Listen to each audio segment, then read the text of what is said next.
히브리서 11장 말씀에 나와 있는 믿음의 사람들이 하나님께서 그들에게 믿음으로 말미암아 이루었던 업적과 그가 믿음으로 그 모든 일들에 대하여 반응했다고 이야기하고 있는 부분들, 그리고 그 장면과 실제로 성경 말씀에 그들이 생활했던 주위의 사람들의 말로 고백되고 있는 모습이 차이가 어떻게 있는지, 그래서 어떤 것을 주님께서 믿음이라고 이야기하셨는지를 통해서 우리에게 도전하시는 말씀을 우리가 붙잡고 있습니다.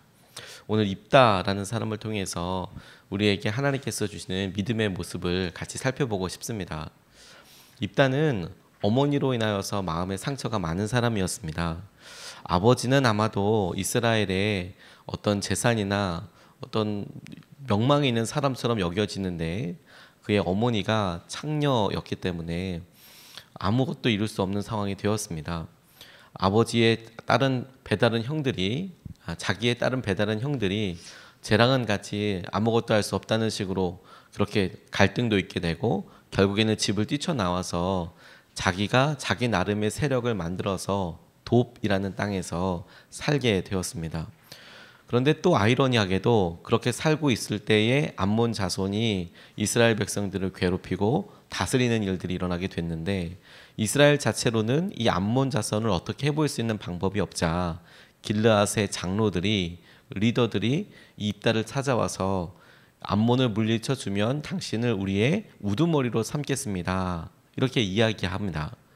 정말 그러냐 확인한 이후에 싸우는 장면을 우리가 읽고 있는데 이 암몬과 자손과의 싸웠던 입다의 이야기가 우리에게 참 여러 혼란과 함께 우리의 삶의 모습을 단편적으로 잘 보여준다고 그렇게 생각하게 되었습니다. 입다를 통해서 하나님께서 우리에게 도전하시는 첫 번째 마음과 기도 제목은 절박함에서 나오는 실수가 있을 수 있겠다. 절박하기 때문에 나오는 실수라고 생각할 만한 일들이 있겠다. 29절로 31절까지 말씀을 보면 주님의 영이 입다에게 내렸다. 그는 길르앗과 므낫세 지역을 돌아보고 길르앗의 미스바를 돌아왔다가 길르앗의 미스바에서 다시 암몬 자손이 있는 쪽으로 나아갔다.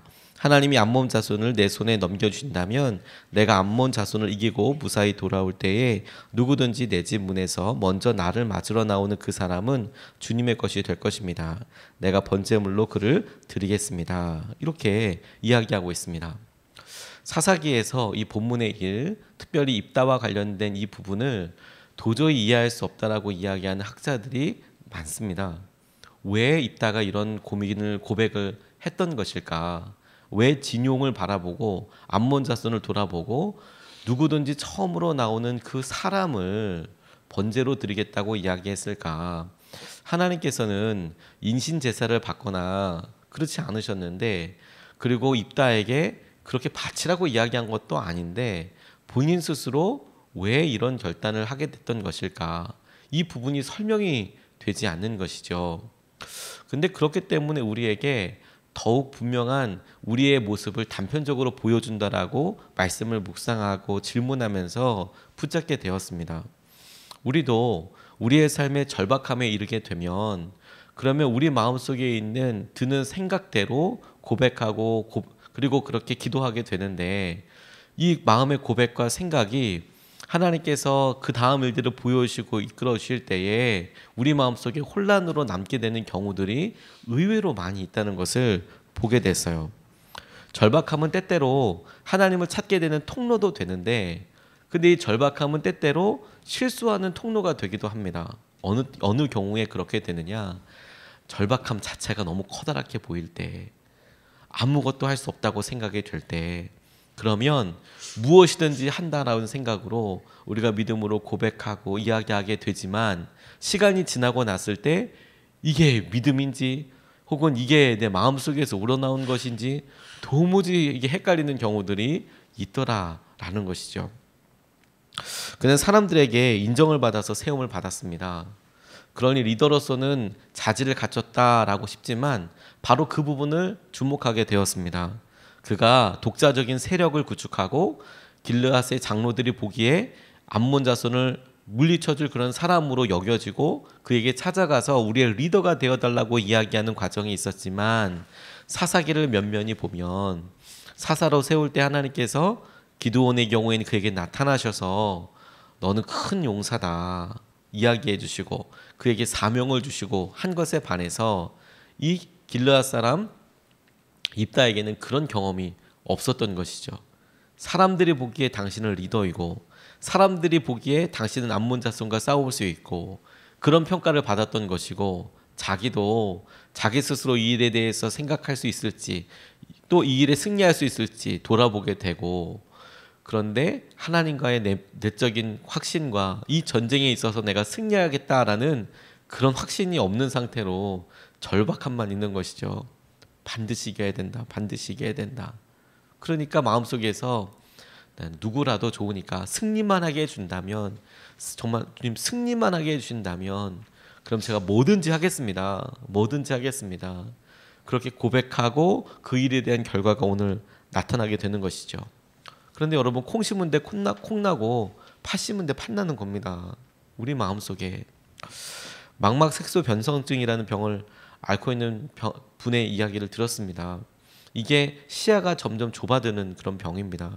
그래서 나중에는 자신의 앞에만 바라보게 되다가 결국에는 시각을 잃어버리게 되는 그런 안타까운 병인데 그런데 이 병을 앓고 나니까 이분이 마음속에 절박해지기 시작했습니다. 사회적으로는 경찰이었고 경찰서장으로 이제 진급도 잘 하게 되는데 이제 은퇴할 때가 다 되어 오는데 시선이 점점 좁아지고 병원에 갈 때마다 시력이 점점 나빠지고 있으니까 곧 이제 완전히 시력을 잃어버리게 될 것이다. 근데 그런 이야기를 들으니까 이분이 마음속에 나 이제 어떻게 살아야 되나 절박한 마음이 드는 것이죠. 그래서 이분이 선택한 것은 뭐냐면 내가 이 돈 아껴 써야겠다. 나눠 쓰면 안 되겠다. 그래서 그 돈 생각하면서 이제 이혼을 결정하게 되는 거예요. 자기를 도와줄 수 있는 가족, 자기를 사랑해 줄 수 있는 아내 이렇게 오히려 내가 바라보고 신뢰하고 확신을 갖게 되는 게 아니라 내가 이제 곧 눈이 안 보이게 되는데 이거 내 돈 누가 이거 가져가나 이 상황을 누가 봐주나 내가 믿을 수 있는 거는 나 자신밖에 없는데 이거 어떻게 해야 되나 그래서 이혼의 길을 갖게 되고 자녀들에 대해서도 할 말 못할 말 다 해가면서 마음에 상처를 주게 되고 그렇게 하게 되더라. 그런데 그 자녀들의 입장에서 너무 황당한 거죠. 평생 건실하게 그렇게 살아왔던 아버지가 점점 마음에 그거 하나만 문제 하나만 보고 그리고 그 문제에 얽매여서 이야기하고 판단하는 모든 것들이 다 상처가 되고 아픔이 되고 힘들더라.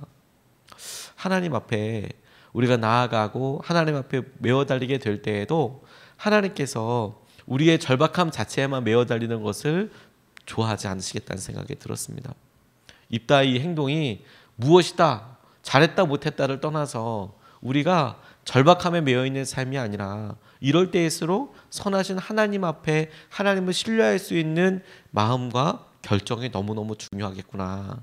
입다를 통해서 그렇게 생각하게 되었습니다. 두 번째로 주목하게 된 것은 하나님만 아시는 믿음, 하나님께서만 아시는 믿음의 부분이 있겠다라는 생각을 하게 됐습니다. 오늘 34절 35절 말씀에 보면 입다가 미스바에 있는 자기 집으로 돌아올 때에 소고를 치고 춤추며 그를 맞으려고 나오는 사람은 바로 그의 딸이었다. 그는 입다의 무남 동료였다. 입다는 자기 딸을 보는 순간 옷을 찢으며 부르짖었다.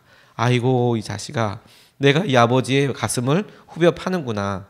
나를 이렇게 괴롭히는 것이 하필이면 왜 너란 말이냐. 주님께 서원한 것이어서 돌이킬 수도 없으니 어찌한단 말이냐. 이렇게 나와 있습니다.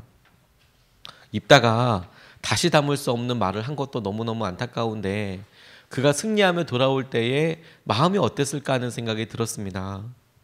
승리는 참 놀랍고 기쁜 일임에도 불구하고 그리고 이 승리를 통해서 자신이 이스라엘의 지도자가 된다라는 것도 어떤 의미에서는 참 기쁜 일이지만 그가 했던 말로 인하여서 집으로 돌아올 때 그의 마음은 어땠을까? 조마조마하지 않았을까요? 누가 첫 번째로 나올까? 그가 분명히 하나님께 드렸던 이 서원을 기억하고 있었던 것을 이 자기의 딸과 만나는 첫 번째 대목에서 알 수 있지 않습니까? 그러니 그가 올 때까지의 마음이 어땠을까? 승리를 하고 나서도 우리가 이렇게 절박함으로 말하고 나니까 우리의 인간적이고 때로는 실수들이 드러나는 때가 되니까 이게 축복이 축복으로 다가오지 않는 겁니다. 어렵고 힘들고 그리고 마음속에 두근두근거림으로 다가오게 되는데, 그런데 종극에는 승리하고 돌아오는 이 길에 자신이 사랑하는 외동딸, 무남동녀, 그 외동딸이 뛰어나오게 된 것이죠. 이건 정말 비극이라고밖에 할 수 없게 보이는 상황입니다. 그런데도 그는 자신의 딸을 하나님께 드렸다, 이렇게 나와 있는 거예요. 그가 이렇게 한 행동들에 대해서 이해할 수 없는 부분들이 있는 거예요. 사사기의 입다 행적을 그대로 묘사하고 있는데, 그런데 심지어 히브리서는 이 입다의 이런 모습을 믿음이라고 이야기하고 있으니 이걸 어떻게 이해해야 할까? 자기의 자식을 그렇게 하나님께 드리고 나는 것에 이게 믿음이다 라고 이야기를 하고 있으면 이걸 어떻게 생각해야 할까? 이걸 입다의 입장에서도 생각해보고, 그리고 입다의 딸의 입장에서 생각해보고, 누구의 입장에서 생각해봐도 마음의 아픈 영역이 여전히 있는 겁니다. 저는 목회자의 자녀로 이렇게 자라고 계속해서 하나님께서 주신 은혜를 참 많이 누리기도 했지만, 제 마음속에 어떤 상처로 남아있고, 그리고 제 마음속에 어떤 이게 뭔가 여전히 풀어지지 않는 부분들이 있거든요. 이걸 잘했다고 해야 되는 건가? 그냥 상처는 상처로 그냥 남아있는 거죠. 이걸 도대체 어떻게 설명해야 될까? 정말 주님께서만 알 수 있는 그런 부분들이 있겠더라고요. 제가 목사이지만 부모로 목회를 하셨던 아버지를 이렇게 봐도 그때 그런 결정들이 참 감사하다, 이런 부분도 있지만 잘 모르겠다. 여전히 그게 좋은 것인지 어떤지 잘 모르겠다. 제 삶에 봐도 이게 잘한 걸까? 아직은 잘 모르겠다. 그런데 그때는 그게 정말 주님 앞에 했던 것에 대한 최선이었다, 이렇게는 설명할 수 있겠는데, 이게 정말 잘한 걸까? 근데 제 삶에 지혜의 한계로 인하여서, 경험의 한계로 인하여서 제가 열매를 아직까지 보지 못했기 때문에 이야기할 수 없는 영역들이 여전히 있더라. 그런데 이 사사기가 우리에게 삶의 단편을 그대로 보여주면서 주목하게 하는 게 뭐냐면, 입다의 모습이 그 이후로도 그가 완전히 이런 일로 인하여서 하나님 앞에 거듭나서 그런 믿음으로만 행동했느냐? 그렇지 않은 사람이었습니다. 이후로 에브라임이 왜 우리 빼놓고 갔느냐 불평하니까, 기드온 때도 똑같이 그런 일이 있었을 때 그 기드온은 다 이루고 너희들이 대단하지 않느냐, 너희들 그 포도가 그렇게 훨씬 더 좋은 거 아니냐, 이런 비유로 세워주고 싸움하지 않으려고 했지만, 입다는 에브라임 아예 지파 하나를 거의 쓸어버렸습니다. 어떻게 너희들이 그런 말을 할 수 있겠어? 그러니 한 민족을, 한 지파를 전쟁을 해서 쓸어버릴 수 있을 만한 그런 사람을 히브리서가 믿음의 사람이었다고 이야기한다? 그 믿음의 주요 핵심이 딸을 드렸기 때문이라고 그렇게 고백하는 것이다? 잘 모르겠는 것이죠. 그런데 오히려 이 일이 묵상할수록 제게 자유이고 은혜인 것은, 하나님께서 입다의 모습을 통해서 그럼에도 불구하고 믿음의 사람이라고 볼 만한 부분이 있었다라는 것이죠. 그게 어떤 부분이어도, 심지어 사람들을 보고 저 사람 어떻게 저러지? 라고 생각할 수 있는 그런 영역사의 사람으로 보일 때라도 하나님은 여전히 그는 믿음의 사람이다 라고 이야기하실 수 있는 부분이 있더라는 것이죠. 이것이 우리에게 그대로 적용이 돼요. 우리가 잘 모르겠는 거죠. 이게 믿음인가 아닌가? 그런데 하나님은 선하시고 하나님은 하나님의 기준과 마음대로 있어서 내 마음은 알아주시겠지. 겉으로 드러나기에는 이거 잘 모르겠습니다 주님, 실수처럼 보여지고 안타까운 상처처럼 보여지는데, 그럼에도 주님 정말 주 앞에 나아가는 사람에게 하나님을 믿음으로 보아주시는 부분이 있을 수 있겠군요. 이것에 대해서 주님께서 고백하게 해주시고, 그리고 붙잡을 수 있게 해주시는 것이 우리에게 큰 은혜이고 자유라는 생각이 들었습니다. 일본의 유명한 작가 엔도 슈샤쿠라는 사람이 침묵이라는 책을 써서 많은 사람들한테 생각거리를 줬습니다. 이 책은 일본이 처음으로 개항하게 될 무렵에 오다 노부나가부터 시작해서 일본이 문을 열고, 그리고 포르투갈의 선교사님들을 받게 되었는데, 그리고 나서 정세가 변하고 나서 도요토미 히데요시나 도쿠가와 이에야스 때에도 여전히 선교가 열려 있다가 도쿠가와 이에야스 때부터 이제 박해가 시작되었습니다. 예수님을 믿는 사람들이 이 막부의 이 상명하복의 이 체계를 받아들이지 않는 거예요. 자기는 하나님 때문에 믿는 것 때문에 하나님을 따르겠다라고, 나의 주구는 하나님이라고 이렇게 생각하고 가는 거예요. 그러니 도요토미 히데요시가 이렇게 봤을 때도 이 말이 안 되는 사람이라고 생각이, 이 문화를 해치는 사람이라고 생각이 되니까 다 이거 하지 마라, 박해가 시작됐는데, 바로 그때를 중심으로 해서 이 엔도 슈샤쿠라는 사람이 글을 쓴 겁니다. 거기에 배도했던, 그러니까 예수님을 믿고 예수님을 이제 따르겠다고 결단한 사람이 어려움과 핍박으로 인해서 더 이상 이제 난 예수님 모른다, 예수님 안 믿는다라고 이야기하는 배도의 사건이 나오게 됩니다. 그런데 이 배도했던 사람이 누구냐면 예수회라는 그런 선교회에 제일 그래도 열심히 믿음 생활 한다는 사람이 배도했다라는 소문이 드는 거예요. 그래서 그걸 확인하기 위해서 로드리고라는 사람이 가게 되는데, 이 로드리고가 가서 사람들의 여러 일들을 진상을 파악하는 중에 또 잡혀요. 그래서 고문을 당하고 잡혀가고, 가쿠레 크리스찬이라고 숨겨져 있는 일본의 크리스찬들이 어떻게 신앙생활하는지를 같이 옆에서 경험하게 되는 거예요. 많은 사람들이 죽고 그렇게 처형을 당하는데 이루 말할 수 없는 일들로 처형을 당하는 것이죠. 뜨거운 온천물에 익혀서 사람을 죽이기도 하고, 십자가를 정말 하기도 하고, 그리고 밀물에다가 사람을 묶어놔서 물이 점점점 차오르고, 근데 딱 차오를 때 그 높이가 딱 목만큼, 그렇게 해서 물이 몇 번 빠지고 이러가고 빠지고, 그래서 사람을 죽이기도 하고 말할 수 없게 다 이렇게 죽이는데, 그런데 처음 만났을 때부터 우연히로 기치지로라는 사람을 만나게 됩니다. 너무 나약해 보이고, 그리고 배신하는 거 아닐까? 실제로 키치지로가 다니는 곳마다 아니 사람들이 잡혀가고 누군가가 배신을 하게 되는데 이 누군지도 모르는 거죠. 계속 그런 공동체가 발견되고 사람들이 다 나가가 그렇게 순교하게 되고, 그런 일을 보다가 나중에 이제 알게 되는 거예요. 그 배신자가 키치지로였다는 거를. 자기도 잡히게 되고.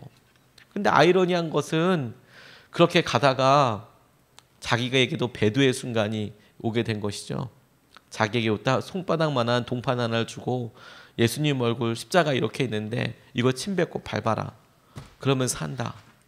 근데 이거 그렇지 않으면 너를 죽이지 않고 너랑 같이 만났던 사람들 다 죽인다.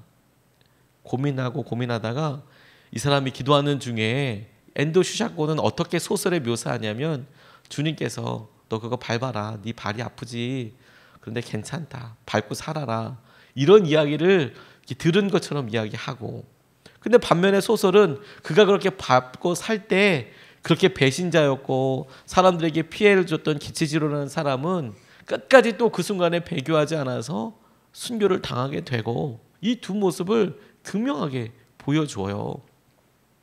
우리가 믿음으로 살아가고 하나님 앞에 나오죠.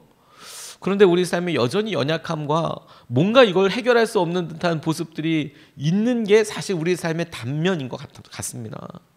명확하게 정리가 돼서, 그래 이제 믿음의 사람, 그래 이거는 믿음이 없는 거야, 이런 경우들보다 믿음으로 반응했다고 하는데 거기에는 내 마음에 욕심도 있는 것 같아 보이고, 절박함에서 나오는 실수도 있는 것 같아 보이고, 이게 도대체 뭔지 모를 만한 일들이 있을 때 우리의 연약함을 계속 묵상하면 힘들고 어렵고 방법이 없지만, 하나님은 선하시고 하나님께서 입다와 같은 사람을 통하여서도 그가 믿음의 사람이라고 불러주신 부분에 있어서 우리에게도 위로가 되고 위안이 되는 것이죠. 하나님의 눈으로만 보이는 그 믿음으로 우리를 보아주시고, 하나님의 눈으로만 우리를 보아주시고, 하나님께서 하시는 것에만 우리가 위로함을 누리게 하여 주십시오. 자유함을 누리게 해 주십시오. 그런 믿음으로 우리 오늘 주님께서 주시는 은혜를 누리게 되시기를 주님의 이름으로 축복합니다. 오늘 두 가지 말씀을 나눴습니다. 절박함에서 나오는 실수들이 있더라. 하나님께서 우리를 인도하실 때 절박함이 우리를 끌어갈 것이 아니라 하나님을 향한 신뢰가 우리를 끌어갈 수 있도록 그렇게 기도해야 하는 거구나. 또 하나, 연약하고 힘들어도 하나님만 아시는 믿음이 있더라. 하나님께서 보시기에 하나님 보시는 그 시선으로 우리를 평가하고 우리가 그 믿음 가운데 거하게 해 주십시오. 우리가 이것을 가지고 두 번 나눠서 기도하겠습니다. 첫 번째는 이렇게 기도하고 싶습니다. 지금 절박함에만 매이지 않고 하나님을 온전히 신뢰하고 의지하게 하소서. 이번 한 주간 우리가 살아가는데 주님, 절박함에서 덥석덥석 이야기하고 행동하고 말하는 삶이 아니라 하나님, 이 절박함으로 주님을 찾게는 되지만 이 절박함을 통해서 하나님을 온전히 그리고 신뢰하고 온전히 의지하게 하여 주십시오. 주님께서 온전히 선하신 것을 우리가 믿고 우리가 주님을 경험하게 하여 주십시오. 우리 같이 주님께 신뢰와 주님을 믿음 가운데 우리가 매여 있게 해달라고 같이 기도하시겠습니다.